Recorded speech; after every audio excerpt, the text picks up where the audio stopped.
नमस्कार, 11 स्पेशल देख रहे हैं आप। मैं जिशान आपके साथ और आज बात करेंगे 11 स्पेशल में झारखंड में बर्ड फ्लू के दस्तक के बाद पशुपालन विभाग अलर्ट हो गया है। बोकारो में बर्ड फ्लू की पुष्टि होने के बाद केंद्रीय टीम भी जांच के लिए आ चुकी है। वहीं सरकारी पोल्ट्री फार्म के 1 किलोमीटर के दायरे को अफेक्टेड जोन घोषित किया गया है, जबकि 10 किलोमीटर के दायरे को सर्विलांस जोन घोषित किया गया। इस रिपोर्ट को देखिए। बर्ड फ्लू की दस्तक, बोकारो में बर्ड फ्लू की पुष्टि, 800 से ज्यादा मुर्गियों की मौत। झारखंड में बर्ड फ्लू ने दस्तक दे दी है। बोकारो में बर्ड फ्लू की पुष्टि हो चुकी है।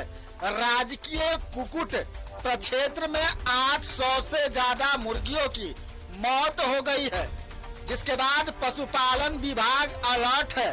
दिल्ली और कोलकाता से पशुपालन विभाग की एक टीम बोकारो पहुंची और राजकीय कुकुट प्रक्षेत्र में मुर्गियों के मौत के बारे में जानकारी ली। पशुपालन विभाग से संबंधित जितने भी डेटा चाहिए उनको, और जो भी हम लोग इंस्ट्रक्शन है वो दे रहे हैं। और हेल्थ की जो टीम है वो जीआईपी सेंटर में रहा है, पोल्ट्री फार्म, वहाँ पे जितने हैंडलर हैं जो भी इसके कांटेक्ट में हैं उनका सर्विलांस करेंगे, उनका स्वास्थ्य परीक्षण करेंगे। बोकारो के राजकीय कुकुट प्रक्षेत्र में 800 से ज्यादा मुर्गियों की मौत। सरकारी पोल्ट्री फार्म में कड़कनाथ मुर्गियों की भी मौत। 3 जनवरी को मुर्गियों के मरने की शुरुआत हुई थी। जांच के लिए रांची और कोलकाता भेजा गया सैंपल। जांच रिपोर्ट में बर्ड फ्लू की पुष्टि के बाद पशुपालन विभाग अलर्ट। प्रशासन ने 130 से ज्यादा मुर्गियों और अंडों को किया नष्ट। बर्ड फ्लू की पुष्टि के बाद जांच के लिए पहुंची केंद्रीय टीम। कोलकाता और दिल्ली से डॉक्टरों की टीम आई जांच करने। पोल्ट्री फार्म के 1 किलोमीटर का दायरा इफेक्टेड जोन घोषित। 10 किलोमीटर के दायरे को किया गया सर्विलांस जोन घोषित। चिकन और बत्तखों की बिक्री पर रोक। को 1-2 मुर्गियां मरी थी, उसके बाद 4 को 5 या 6 मरी। तो हम लोग को थोड़ा शक हुआ कि ये मुर्गी अचानक मरना क्यों थी। तो हमने 5 तारीख को LRS को, हमारा जो यहाँ साइंटिफिक इंस्टीट्यूट है, लाइव स्टॉक रिसर्च इंस्टीट्यूट, उसको हमने खबर किया, जिसका रिपोर्ट हम लोग को 21 तारीख को पॉजिटिव रिपोर्ट मिला हम लोग के पास। और फिर डिसीजन भी आ गया कि उसका कलिंग करना है, तो कलिंग हम लोग। संक्रमित मरीज को खांसी, बुखार, मांसपेशियों में दर्द, गले में खराश, सिर में दर्द और सांस लेने में परेशानी। राजकीय कुकुट प्रक्षेत्र में एवियन फ्लू यानी कि H5N1 की पुष्टि के बाद केंद्रीय टीम के साथ मिलकर पशुपालन विभाग ने अभियान शुरू कर दिया। केंद्रीय टीम की सदस्य डॉक्टर जिमली ने बोकारो के चिकित्सकों और अधिकारियों के टीम के साथ विचार विमर्श किया। साथ ही बर्ड फ्लू के रोकथाम पर चर्चा की गई। वहीं सरकारी फार्म के कर्मचारियों को किसी तरह के लक्षण दिखने पर जांच कराने को कहा गया है, जबकि पशुपालन विभाग की एक टीम इलाके के तमाम पोल्ट्री फार्म से सैंपल इकट्ठा कर रही है। पोल्ट्री फार्म के संचालकों को सावधानी बरतने को कहा गया है। साथ ही संक्रमण के लक्षण दिखने पर विभाग को सूचित करने की भी अपील की गई है। अलर्ट रह सकते हैं, अगर जिनको परेशानी है या कोई किसी को दिक्कत लगता है कि नहीं हम नहीं खाएंगे तो अपना परहेज कर सकते हैं। तो वो 60 डिग्री सेल्सियस में पकने के बाद वो चीज़ पूरा जर्ज है। 100 डिग्री में तो वो बनता है, मगर 60 डिग्री में वो नष्ट हो जाता है। जी हाँ, तो खाना तो हम लोग 100 डिग्री सेल्सियस में बनता है। अगर किसी तरह का अगर कुछ बाद भी अगर होता है तो ऐसा नहीं है।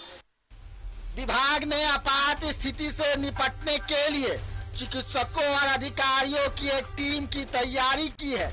वहीं सदर अस्पताल में बर्ड फ्लू से संक्रमित मरीजों के लिए अलग से वार्ड बना दिया गया है। साथ ही लोगों से फिलहाल मुर्गा और बत्तख खाने से बचने की अपील की जा रही है। न्यूज 11 भारत के लिए बोकारो से सुरेंद्र और रांची से सत्यव्रत किरण की रिपोर्ट। चर्चा इसी पर होगी और हमारे साथ इस समय दो विशेषज्ञ मौजूद हैं। ये दोनों डॉक्टर है, डॉक्टर जितेंद्र कुमार माइक्रोबायोलॉजिस्ट है और डॉक्टर ऋचा रूपम। आप दोनों का स्टूडियो में बहुत बहुत स्वागत है। सवाल वही है, सबसे पहले तो जानना चाहेंगे डॉक्टर ऋचा रूपम से। मैडम, ये सबसे पहले बताइए, बड़ा भय रहता है जहन में, और जैसे ही ये खबर सूचना मिलती मीडिया के माध्यम से लोगों तक पहुंचती है कि भाई बर्ड फ्लू आ गया, क्या करे क्या ना करे, क्या चिकन के खाने से बर्ड फ्लू फैल सकता है, क्या प्रिकॉशंस लेने चाहिए? तो ये पहले हम चाहेंगे कि आप दर्शकों को बताइए कि ये फैलता कैसे है, और इस समय चूंकि अब तो 800 मुर्गियां मर चुकी है और ये साबित भी हो गया कि बर्ड फ्लू से इन मुर्गियों की मौत हुई थी, तो ऐसे में क्या बचाव लेना है, क्या कुछ खाना है? देखिए सर, ये एक्चुअली है क्या, ये जो बर्ड फ्लू है वो avian influenza virus A group A orthomyxoviridae family का एक RNA single standard RNA virus है। ये एक्चुअली ये मेनली नॉन पैथोजेनिक फॉर्म में जो वाइल्ड बर्ड्स होती हैं, वाइल्ड एक्वेटिक बर्ड्स, उसमें नेचुरली नॉन पैथोजेनिक कंडीशन में, मतलब कोई इसमें डिजीज कॉज नहीं करती हैं, पर वो जब उनके एक्सक्रीटा से फीसिस के थ्रू, जब नेचुरली डोमेस्टिक ये जो पोल्ट्रीज होती हैं, जो चिकन हो गए, बाकी मतलब चिकन और भी बाकी पोल्ट्री बर्ड्स जो होते हैं, वो इन्फेक्शन उनमें आता है। जब वो कांटेक्ट में आती हैं उनके एक्सक्रीटा के, तो वो फिर वो वाइल्ड बर्ड से वो डोमेस्टिक बर्ड में आ जाता है इन्फेक्शन। हाँ, डोमेस्टिक बर्ड में आने के बाद वो उनमें जो संक्रमण के लक्षण दिखते हैं, वो उनके जितने भी एपिथेलियल टिश्यूज होते हैं उसमें हेमरेजेस होते हैं, और वो सारा रेस्पिरेटरी सिम्टम और ये आपका ये डाइजेस्टिव सिस्टम वो सारा शो करते हैं। उनको एक्यूट डायरिया होता है, डिसेंट्री, नेजल लेक्राइमेशन होता है, वो सारे से वो बर्ड्स की डेथ होती है। लेकिन हाँ, जहां तक आपने ये सवाल किया कि क्या वो ह्यूमंस में इन्फेक्ट कर सकते हैं या इन्फेक्शन उनका हो सकता है, खाना चाहिए या नहीं खाना चाहिए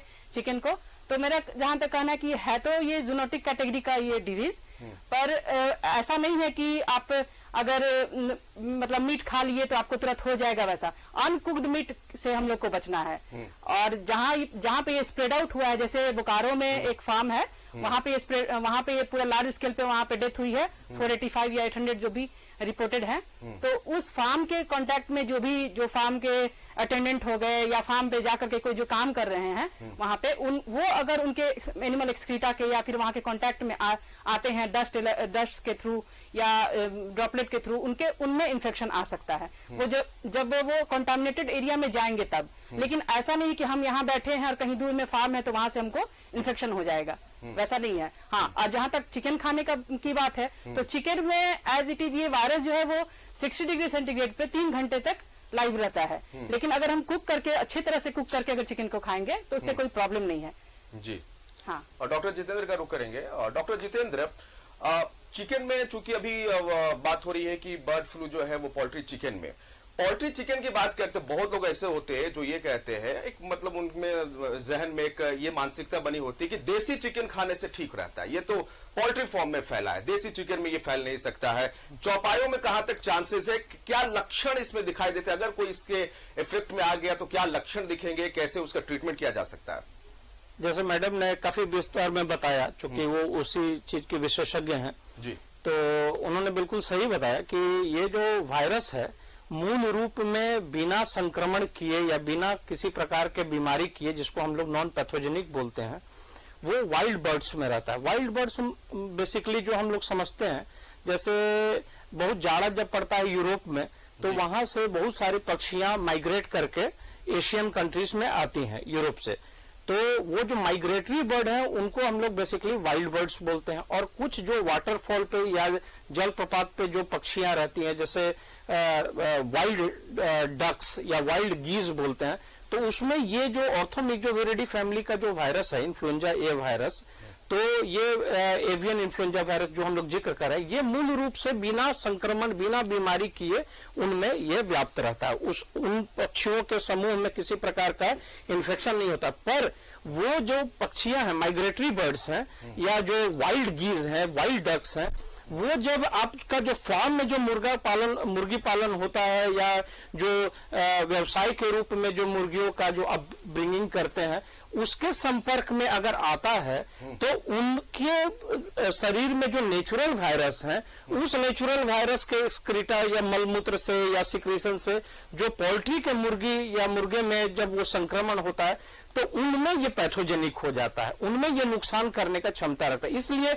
हम लोग जानते भी हैं, जो ब्रीडिंग करते हैं या जो बिजनेस करते हैं, तो वो एक प्रोटेक्टिव जोन क्रिएट करके रखते हैं। वो किसी भी प्रकार से जो वाइल्ड बर्ड्स हैं या माइग्रेटरी बर्ड्स या जिस पक्षी को हम नहीं जानते, वो अपने आसपास के प्रीमाइसेस में भी प्रवेश नहीं करने देते हैं, क्योंकि यही कारण है कि ट्रांसमिशन वाइल्ड वेराइटी से पोल्ट्री वेराइटी में आएगा। अब जो आपका सवाल है कि देसी मुर्गा या देसी मुर्गी, देसी मुर्गा हो, मुर्गी हो या डक हो जिसका ब्रीडिंग किया जा रहा हो डोमेस्टिक पर्पज से, उन सभी में काफी मात्रा में, काफी परसेंटेज में इन्फेक्शन होने का चांसेस है।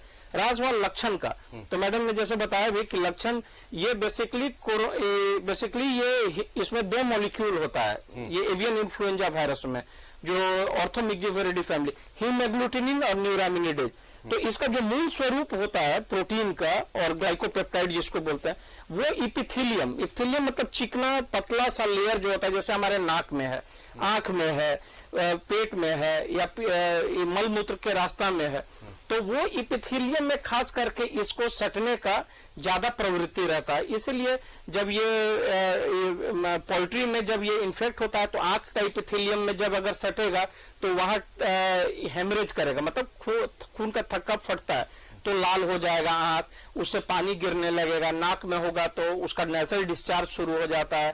पेट में होगा तो पेट में हेमरेज होने के कारण ग्रीनिश कलर का, हरा कलर का उसका मल निकलता है। और ये जितना भी सिक्रीशन होता है वो सब डेंजरस है, वो एक दूसरे से, इसलिए एक अगर फॉर्म में अगर इन्फेक्शन हुआ तो समझिए कि मोटा मोटी 70-80% एक स्टेज में एक सप्ताह के अंदर वो डेथ हो जाएगा। इसलिए बेहतरी के लिए जो एपिडेमियोलॉजिकल पॉइंट ऑफ व्यू से कलिंग किया जाता है। जैसे जो मान लीजिए कि 1000 मुर्गी है किसी फॉर्म में और 800 अगर हम देख रहे हैं कि 600 या 500 मर गया, उसे कम भी अगर मर जाता है और अगर पुष्टि हो जाती है कि ये बर्ड फ्लू से इसकी मौत हुई है, तो बाकी की मुर्गियों को स्वतः कलिंग एक मेथड है जिसके द्वारा मार दिया जाता है और उसको वो बुरियल मतलब गड्ढा खोद के एक प्रोसेस है, मतलब वो टेक्निकल प्रोसेस है, उसमें बरी कर दिया जाता है ताकि वो वायरस जो है वो संक्रमण क्षेत्र जो है उसका बढ़े नहीं।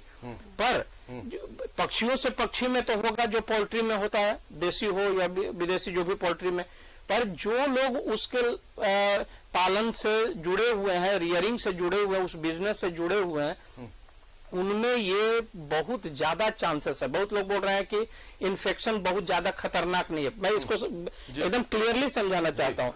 2 चीज होता है, एक होता है जूनोटिक डिजीज और एक होता है इन्फेक्शियसनेस एमोंग ह्यूमंस। मतलब जूनोटिक डिजीज होता है वह बीमारी जो पशु से या पक्षी से इंसान में प्रवेश करे। तो मैं बता दूं कि बर्ड फ्लू का जानवर से, पक्षियों से इंसान में प्रवेश करने का संभावना बहुत कम नहीं है, मतलब ठीक ठाक है, वो आराम से प्रवेश करेगा। और जो उसका रियरिंग करते हैं, जो पोल्ट्री फार्म में जो काम करते हैं, उनमें उसके बीट से या उसके सिक्रीशन से बहुत ज्यादा चांसेस है कि वो जो हाथ से नाक छुएगा तो नाक में हो जाएगा, आंख से छुएगा तो आंख में भी टच करेगा और वो व्यक्ति काफी हद तक संक्रमण होने का चांसेस है। 60 से 70% तक मोर्टेलिटी भी कुछ जगह पे थ्योरेटिकली रिपोर्टेड है। तो ये वो जूनोसिस है, जूनोटिक पोटेंशियल है बर्ड फ्लू का, और उससे बचना है। जो लोग उसके संपर्क में आएंगे उनको होगा, ऐसा नहीं कि नहीं होगा। पर एक व्यक्ति में अगर इन्फेक्शन हो गया तो उस व्यक्ति से दूसरे व्यक्ति में होने का चांसेस बहुत कम है। जैसे कोरोना में था कि एक व्यक्ति से दूसरे व्यक्ति में चांसेस ज्यादा, इसीलिए वो पैंडेमिक हो गया, ग्लोबल थ्रेट हो गया। पर ये जिस व्यक्ति को पकड़ेगा या इन्फेक्ट होगा या जो संपर्क में आएगा संक्रमित पक्षियों के, उनको ये नुकसान पहुंचा सकता है अगर उनका प्रतिरोधक क्षमता कमजोर है। पर एक दूसरे से, एक मनुष्य से दूसरे मनुष्य में फैलने का चांसेस कम है, इसलिए पब्लिक थ्रेट नहीं बनेगा।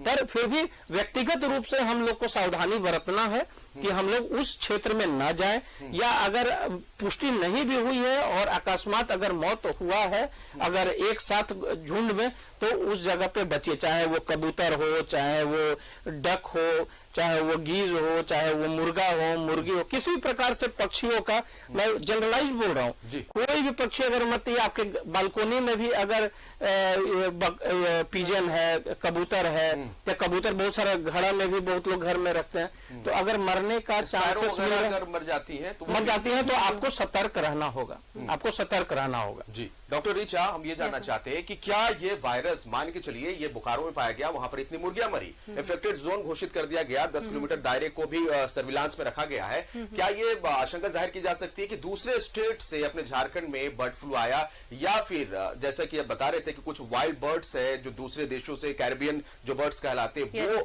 वो ये वायरस को लेकर आए और वो जगह बोकारो के आसपास के एरिया से ही इसकी शुरुआत हुई? क्या ये संभावना जाहिर की जा सकती है या इसकी शुरुआत कहीं और से हुई है? जांच की गई तो बोकारो में ये निकला, हो सकता है कि दूसरे जिले में भी बर्ड फ्लू रन कर रहा हो सकता है कि दूसरे जिले में रन कर रहा हो। एक्चुअली है क्या कि जो हमारा ये झारखंड जोन है वो थोड़ा माइग्रेटरी बर्ड्स को अट्रैक्ट करता है, तो यहाँ पे आती हैं बर्ड्स, और ये जो सीजन है, जो हमारा ये ट्रांजिशन फेज है ठंडी और गर्मी का, इस सीजन में हमारे वायरस के इन्फेक्शन बढ़ जाते हैं। जो भी वायरल डिजीजेज हैं उनका प्रोलिफरेशन इसी सीजन में होता है। नॉर्मली आप इंसानों में भी देखिए, इस सीजन में जब ट्रांजिशन सीजन रहता है, ठंडी खत्म होती है और गर्मी शुरू, उस टाइम लोगों को कफिंग, स्नीजिंग ये सब होती है, तो उसी तरह का ये इन्फ्लुएंजा के ही लक्षण है। तो इसमें होता क्या कि मतलब किसी दूसरे स्टेट से या दूसरे जगह से कहीं से आने की पुष्टि अभी तक तो नहीं हुई है। हाँ, जांच का विषय है, हमारा जो झारखंड है बिहार से भी बॉर्डर सटता है, इसका वेस्ट बंगाल से भी सटता है, उड़ीसा से भी सटता है। अब किस रास्ते ये आ रहा है, अगर उन जगहों पे अगर रिपोर्ट होता है तो फिर आइडिया लग जाएगा, पर अभी तो मतलब बोकारो के अलावा कहीं और रिपोर्टेड नहीं है। पर हाँ, अगर मतलब ये रिपोर्टेड एक हमारा जो प्रशासनिक फिगर है वो बता रहा है, हो सकता है कि कहीं और किन्हीं के प्राइवेट पोल्ट्री फार्म में किन्हीं का डेथ हो रहा हो पर वो रिपोर्ट ना कर रहे हो। अगर कल होके लार्ज स्केल में डेथ होती है तो रिपोर्ट होगी तो ऑलरेडी पता चल जाएगा। डॉक्टर जितेंद्र, बहुत लोग ना इसको टेक इट इजी लेते हैं, उनको लगता है कि ये सिर्फ महज अफवाह है, लेकिन हमारा काम है, चूंकि जिम्मेवार न्यूज चैनल है, हम जो तथ्य चीज है वो दिखाने की कोशिश करते हैं, और आप दोनों भी यहाँ पर खास करके इसलिए भी मौजूद है कि आप जो सही चीजें हैं वो बता सके। बहुत लोग जो इस संशय में रहते हैं कि ये सिर्फ एक अफवाह है। अब देखिए कि मार्केट में जब इस तरह की खबरें जाती है तो चिकन के दाम भी गिर जाते हैं, कम हो जाते हैं। अब जब चिकन के दाम कम होते हैं तो एक तबका ऐसा भी होता है जो नॉर्मल डेज के कंपैरिजन में इन दिनों और तेजी से मुर्गी को खाता है, चिकन को खाता है, इसलिए क्योंकि दाम कम है, लेकिन ये खतरा तो बरकरार है ना। मैं पहले न्यूज 11 को तहे दिल से धन्यवाद देता हूँ। किसी भी प्रकार के इस तरह पैंडेमिक या कोई भी इन्फेक्शियस डिजीज होता है तो उस पर मैं आता रहता हूँ और मैं अपना वो पक्ष भी रखा हूँ जी, तो इसके लिए विशेष रूप से धन्यवाद। और जैसा टेक इट इजी का बात है तो क्या है कि मैं हमेशा इस चैनल पे हमेशा बोला हूँ कि मतलब जानकारी और जागरूकता ही बचाव है, चाहे वो कोरोना हो या इन्फ्लुएंजा हो या एवियन फ्लू, किसी में। तो अगर हम लोग अपने चैनल के माध्यम से जो जानकारी फैला रहे हैं, या हम लोग चिकित्सक होने के नाते, विशेषज्ञ होने के नाते जो जानकारी प्रसारित करने का प्रयास कर रहे हैं, जानकारी एक बार हो जाएगा तो इसमें टेक इट इजी का और बहुत टेक इट सीरियसली का जरूरत नहीं है। आप टेक इट इजी लेते हैं तो भी आप रिस्क जोन में जा रहे हैं, टेक इट सीरियसली लेते हैं तो भी एप्रीहेंशन और डर के साए में वो भी आपका प्रतिरोधक क्षमता कमजोर करता है। तो मूल्य बात यह है कि जो आप कर रहे हैं, हम लोग जागरूकता फैला रहे हैं, वो लोग जाने कि किस प्रकार से। मैंने पहले भी कहा था कि कोई भी पोल्ट्री फार्म चला रहा हो, व्यावसायिक रूप से चला रहा हो, उसके पोल्ट्री फार्म में अकस्मात अगर ज्यादा तादाद में अगर पक्षी अकस्मात अगर मर रहा है तो उसको रिपोर्ट करना चाहिए।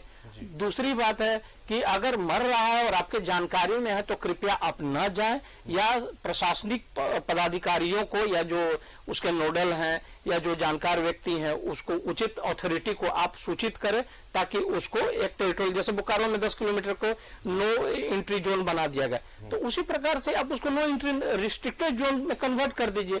अदरवाइज वैसे पक्षियां तो रोड पे घूमते नहीं है, या जो रोड पे या जो कौवा है या जो कबूतर है, प्राय अभी तक इस तरह का देखने को नहीं आया। जो व्यावसायिक रूप से पोल्ट्री चला रहे हैं उनमें इनकी संभावना ज्यादा है। पर फिर भी जो टेक इट इजी का बात आपने कहा, तो जागरूकता के नाते अगर आपको आसपास, जो कि संभावना बहुत कम है, पर आसपास किसी भी प्रकार का कोई भी झुंड, कबूतर का झुंड जो हम लोग के घर में आसपास रहता है, या कौवा ही अगर ज्यादा तादाद में मर रहा है, तो कृपया करके जो प्रशासनिक पदाधिकारी हैं उनको आप रिपोर्ट करें और वैसे जगहों पे जाने से बचे। रहा सवाल की जो मुर्गा खाने का बात, तो मैडम ने सही बताया कि ये जो वायरस है ऑर्थोमिक्जोविरिडी फैमिली का जो वायरस है इन्फ्लुएंजा वायरस, तो ये जो इसका जो प्रोटीन होता है हीमोग्लूटिनिन और न्यूरामिनिडेज, ये 65 डिग्री 70 डिग्री 80 डिग्री तक जाते जाते प्रोटीन का ये मूल संरचना होता है कि हाई टेम्परेचर पे उष्मा पे वो क्या होता है कोगुलेट कर जाता है, डिनेचर कर जाता है। तो मूल रूप से जब डिनेचर कर जाएगा तो वो संक्रमण कर नहीं पाएगा। तो अगर अच्छे से किसी भी मतलब जो हम लोग इस परिप्रेक्ष्य में बात कर रहे हैं जनरलाइज नहीं, अगर एवियन फ्लू के संदर्भ में बात करें तो अगर किसी भी प्रकार से कोई भी चिकन को या मुर्गे को अगर अच्छे से कुक होते हैं, और कुक करने समय तो मोर देन 100 डिग्री होता है, बॉयल करता है आदमी, और अच्छे से अगर पकाते हैं तो वो वायरस संभवतः वो मर जाएगा। पर फिर भी मैं कहूंगा कि अगर सरकारी रूप से अगर आदेश आ गया है, जैसे बोकारो में आदेश आ गया, तो वहां प्रशासन का भी आदेश है कि आप कृपया ना उसको ये ले, क्योंकि आप कुक कर रहे हैं, कैसे कर रहे हैं, 100 डिग्री जा रहा है, आधा कुक कर रहे हैं, तंदूरी आइटम आप कंज्यूम कर रहे हैं रेस्टोरेंट में, तो हम लोग को we should prohibit for at least कि जब तक प्रशासन हम लोग को उसका अलाउ नहीं करता है कि इसको एलिमिनेट या कलिंग कर दिया गया। इसलिए अभी मेरे ख्याल से कि अगर जो पॉकेट में जहां रिस्ट्रिक्टेड है, जैसे बोकारो हुआ या रांची में, अगर मुझे नहीं पता कि अभी सरकारी डाटा आया है कि नहीं, पर अगर जिन जगह पे अगर वो ये पता चल गया है तो उस जगह पे खाने से बचना चाहिए, अदरवाइज बाकी जगह पे नहीं है तो खा सकते हैं। डरने वाली निश्चित तौर पर बात है, इसको हम बहुत टेक इट इजी नहीं ले सकते। बिल्कुल नहीं लेना है। एक बड़ी बात यहाँ पर डॉक्टर जितेंद्र ने कही है, डॉक्टर ऋचा, कि जो वेबसाइट से जुड़े हुए जिनका पोल्ट्री फार्म है, अक्सर क्या होता है कि बहुत लोग ऐसे होते हैं, अगर मुर्गियां मर गई, भाई बर्ड फ्लू है, मुर्गियां मर गई, तो वो क्या करते हैं कि खुले में उसको छोड़ देते हैं, ना प्रशासन को बताते हैं ना किसी और को, उनको लगता है कि उनका खुद का नुकसान हुआ, वो किसी को बताने नहीं जाते और वो खुले में डंप कर देते हैं। कितना खतरनाक हो सकता है और ऐसे यहाँ पर अवेयरनेस की कितनी जरूरत है? खुले में डंप करने से एक्चुअली जो जिनकी डेथ हुई उनका तो सिक्रीशन वो सारा सब डिस्चार्ज वहीं पे रहेगा, और ये डिस्चार्ज से या उनके एक्सक्रीटा से बहुत ज्यादा फैलता है इन्फेक्शन से। तो उनका ये मतलब होना चाहिए प्रॉपर बरियल, गड्ढा खोन करके उसमें डाल करके और प्रॉपर चूना डाल करके चारों तरफ से उसको मतलब डिसइंफेक्टेंट करने का ये है। अगर वो फेंक देते हैं तो आसपास जो भी थोड़े जानकार हैं या जो लोकल एरिया में जो भी हैं ग्रामीण जो ज्यादा जागरूक हैं, वो अपना एक दूसरे को बताएंगे कि कैसे करना है, और जो प्रशासनिक अधिकारी हैं उन तक ये पहुंचाएंगे, खबर सूचना पहुंचाएंगे कि इस तरह का यहाँ पे पाया गया है। अगर डेथ ज्यादा मात्रा में हो तो ऑब्वियसली है कि पता चल ही जाता है, तो वो प्रॉपर बरियल हो जाता है। हम लोग भी चूंकि रूरल एरियाज में वर्क करते हैं फील्ड में, तो ऐसा उतने गैर जिम्मेदार नहीं है लोग कि कहीं भी खुले में फेंक दे, वो लोग करते हैं प्रॉपर बरियल। हाँ, कुछ जो व्यवसायिक बहुत जिनका अच्छा खासा रनिंग पोल्ट्री फार्म है वो इस तरह का गैर जिम्मेदाराना कार्य नहीं करते हैं। जो कोई लोकल इधर उधर से कोई रखते होंगे तो वो करते होंगे, नहीं पता, लेकिन जिनका ऑर्गेनाइज्ड पोल्ट्री फार्म है, अगर वो उनमें वहां डेथ होती है तो वो लोग ऑर्गेनाइज तरीका से उसका बरियल भी करते हैं। डॉक्टर जितेंद्र, आपने बात की थी कि प्रतिरोधक क्षमता, क्या कैसे लोग ज्यादा इसके इफेक्ट में आ सकते हैं?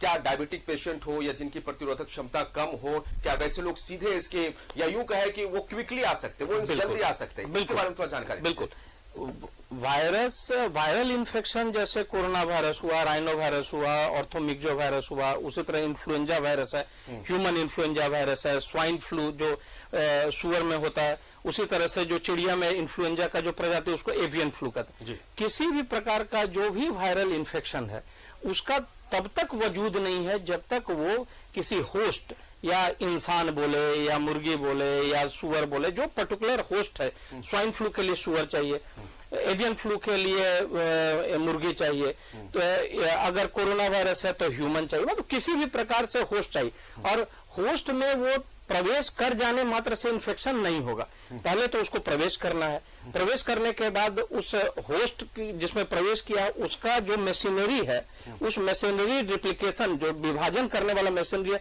उसमें वो प्रवेश करके बहुत तेजी से फैलता है। तो तेजी से फैलने के बाद हमारा शरीर का जो मूल प्रतिक्रिया होता है कि बाहर से कोई भी व्यक्ति आएगा अगर हमारे घर में या देश में या समाज में, तो उसको क्या करते हैं, पुलिस के माध्यम से उसको डिस्ट्रॉय करते हैं। तो हमारे शरीर में भी न्यूट्रोफिल्स हैं, लिम्फोसाइट्स हैं, एनके सेल्स हैं, बहुत सारे इम्यून सेल्स हैं जो कि किसी भी प्रकार से बाहरी वायरस या बैक्टीरिया या कोई भी पैथोजन आता है उसको मार देता है। पर समझने की बात है कि ये जितने भी इम्यून सेल्स हैं मोस्टली प्रोटीन से बने हुए, तो जिस व्यक्ति का प्रतिरोधक क्षमता कमजोर होगा, प्रतिरोधक क्षमता मतलब इम्यूनिटी, प्रतिरोधक क्षमता किस पर निर्भर करता है?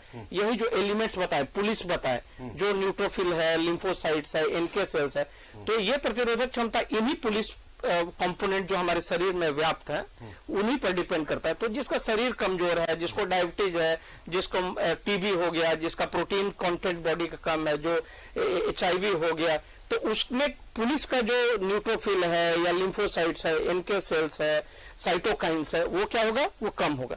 तो जब आपके शहर का पुलिस कमजोर हो जाएगा तो उपद्रवी हावी हो जाएगा। उसी प्रकार से हमारा जो इम्यून रिस्पॉन्स का जो सेल्स है वो अगर नहीं बनेगा, प्रोटीन कम होगा, किसी बीमारी के माध्यम से हो, HIV हो, डायबिटीज हो, TB हो, तो उसमें इम्यून रिस्पॉन्स कमजोर होने के कारण जो वायरस है वो तेजी से रेप्लिकेट करेगा, तेजी से मल्टीप्लाई करेगा, क्योंकि सुरक्षा कवच आपका टूट चुका है, और तब वो आपके शरीर का जो रेप्लिकेटिव मैकेनिज्म है उसमें हावी होकर धीरे धीरे वो जो रिस्पेक्टिव, जैसे इपिथेलियल सेल्स पे एवियन इन्फ्लुएंजा वायरस जाता है तो आपके नाक में सट जाएगा, आपके आंख में सट जाए, आंख में सटेगा तो तेजी से वो कंजक्टिवाइटिस होगा, लाल हो जाएगा, नाक में होगा तो अपर रिस्पिरेटरी ट्रैक इन्फेक्शन होगा, जैसे खांसी हो गया, सर्दी हो गया, छींक हो गया, गला में खराश हो जाएगा, और नीचे इपिथेलियम में पेट में इन्वॉल्व करेगा तो डायरिया होगा, डिसेंट्री होगा, एब्डोमिनल क्रैम्प होगा।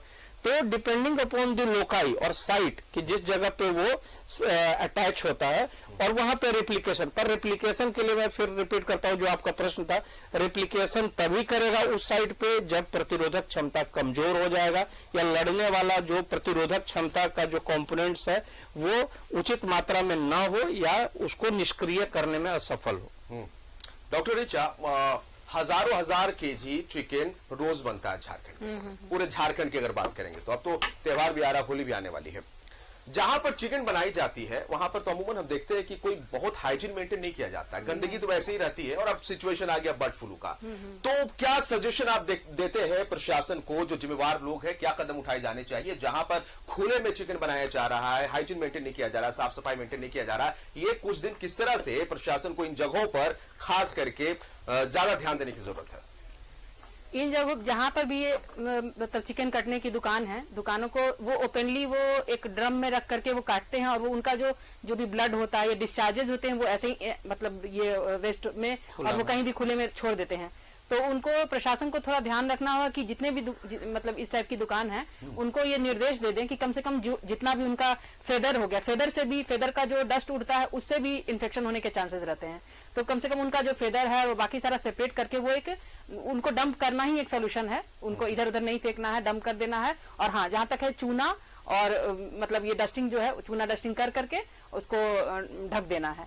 और प्रशासन उनके ऊपर ये लगाए कि जिनको भी ऐसे खुले में काटते हुए या फेंकते हुए पाया जाएगा तो उन पे कुछ न कुछ कानूनी कार्रवाई की जाएगी या फिर कुछ दंड दिया जाएगा, क्योंकि जो सिस्टम है कटने का या काटने का और उसको डिस्पोज करने का वो तो नेचुरली चलते आ रहा है। और आपने कुछ देर पहले ये बात सही बोली थी कि जब इस तरह की अफवाह है या फिर इस तरह की पुष्टि हो गई है तो नेचुरली चिकन के दाम कम हो जाते हैं मार्केट में और लोग ज्यादा से ज्यादा उसको कंज्यूम करते हैं।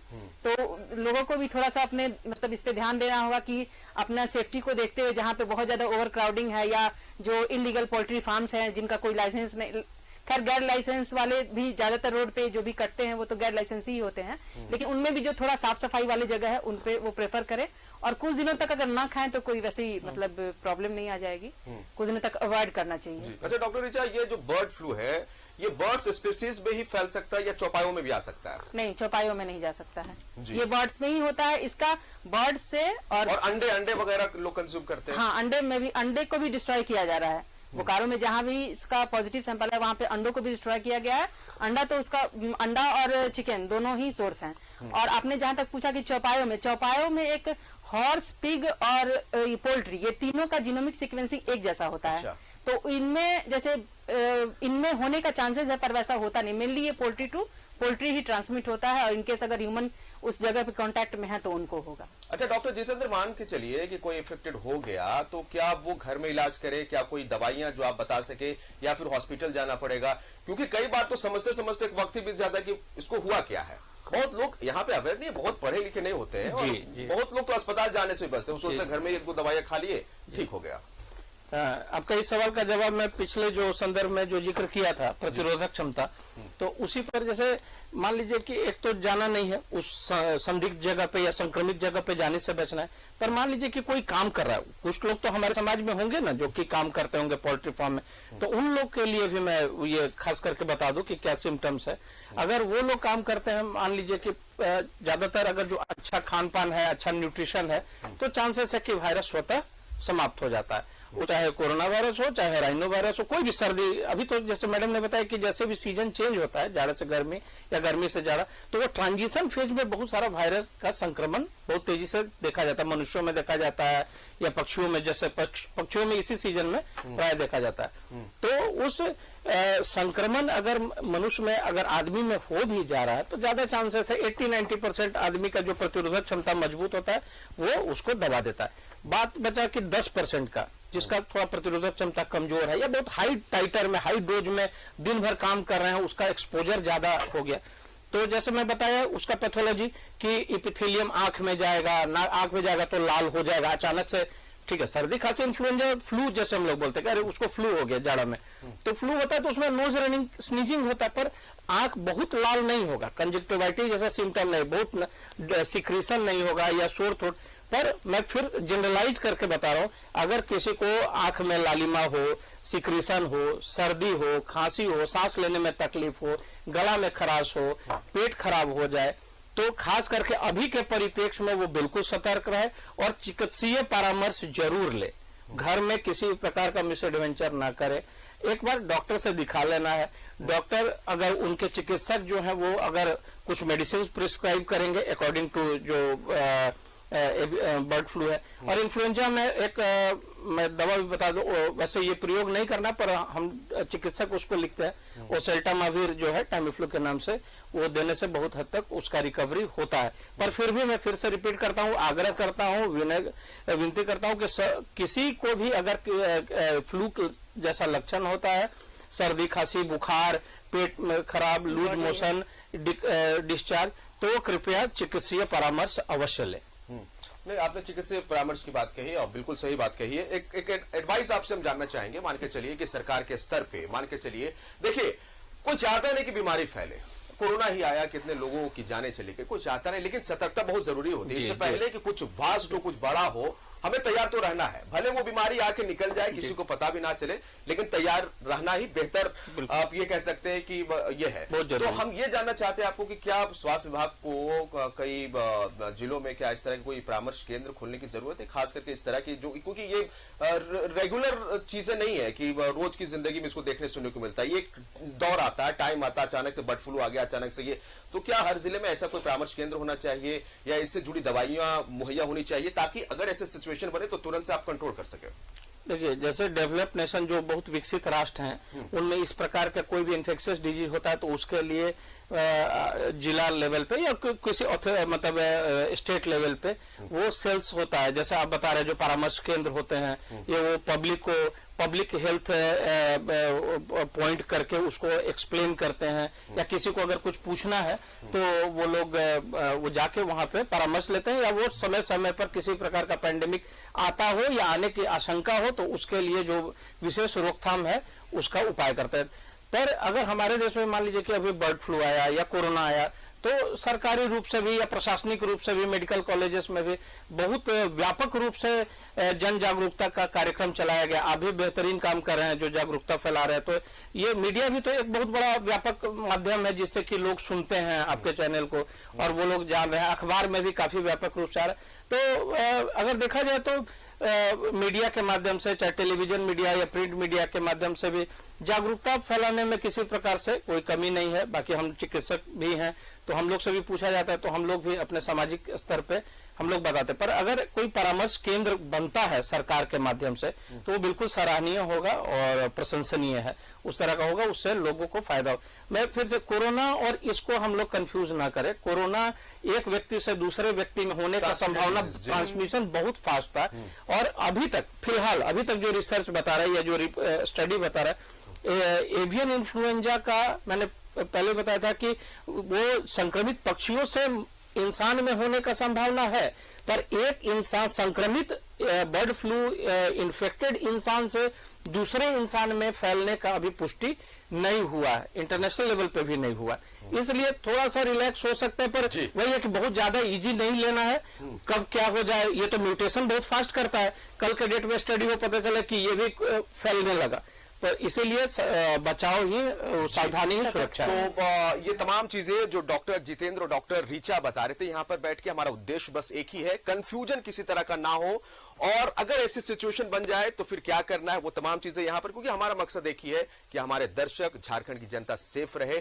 और बताया गया कि इंसान से इंसान में ये ट्रांसमिट नहीं होता है, लेकिन हाँ अगर अफेक्टेड जोन है जी तो वहां पर ज्यादा चांसेस है। और रही बात कि ये तो जरूर कहा गया कि आप बढ़िया से अगर ग्रिल करते या बढ़िया से फ्राई करते तो शायद वो वायरस मर जाए, लेकिन फिर भी डॉक्टर साहब ने बड़ी ही बहुत ही कायदे से ये बात कही कि बेहतर ये होगा कि इस वक्त आप खाने से बचे।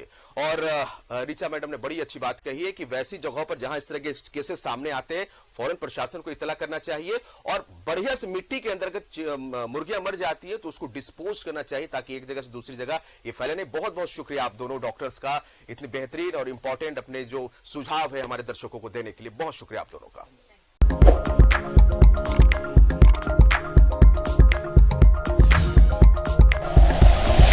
Like and share videos, subscribe करें हमारा चैनल और प्रेस करें बेल आइकॉन। News 11 भारत, सच है तो दिखेगा।